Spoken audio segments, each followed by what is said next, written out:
Dito nga po sa kanilang last sign-in requirement, dapat masali nga po tayo dyan sa kanilang season rank. So paano ba masali sa kanilang top rank? Dito yan sa competition. Ayan, dapat nasali ka sa top 30. 1 up to top 30. Ito yung pinaka-last. So dito sa kanilang top ranking, paramihan lang ng Hive coins. As you can see dyan, dito nga po sa top 30, meron siyang 82 million points. 82.33, 84, up to 177M. So sobrang laki guys at sobrang hirap makasali sa kanilang top 30.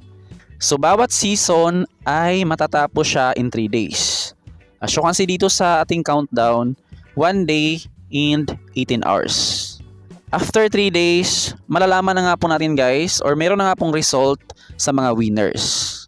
So ang gawin lang talaga natin dito para masali sa top 30 ay mag-ipon lang ng mag-ipon ng Hive coins. Sa loob ng 3 days or sa buong season, dapat palagi kang nag-rob, nag-collect ng mga points dito nga po sa Beehives at saka tapusin natin palagi itong kanilang daily task. Ayan, ito yung kanilang daily task, i-achieve natin siya daily para mas malaki yung ating chance na masali sa top 30. Pang last tip, dito guys, halimbawa, today, isang araw na lang at ilang oras bago matapos ang season. Ang gawin nyo guys, hintayin nyo muna na matapos yan. So abangan mo lang yan, tapos dyan ka mag-start na mang-rob, mang-collect ng mga Hive coins at saka mag-daily task. So ito nga po yung ating number of robs. Huwag nyo muna siyang gamitin guys since hindi pa naman tapos yung kanilang season 24 or 23. Pag natapos na yan, saka muna yan gamitin guys para masali or makounted nga po yung ating mga points sa season 24. So ganun lang siya.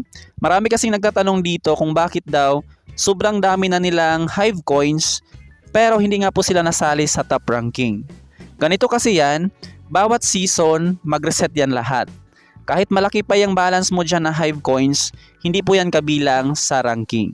Alright, ganun po siya guys mag-work. Medyo mahirap nga lang masali sa kanilang top ranking since sobrang dami nga pong mga active user na talagang ang lalaki ng mga points nila. Ayan, as you can see naman dito million yung kanilang mga points.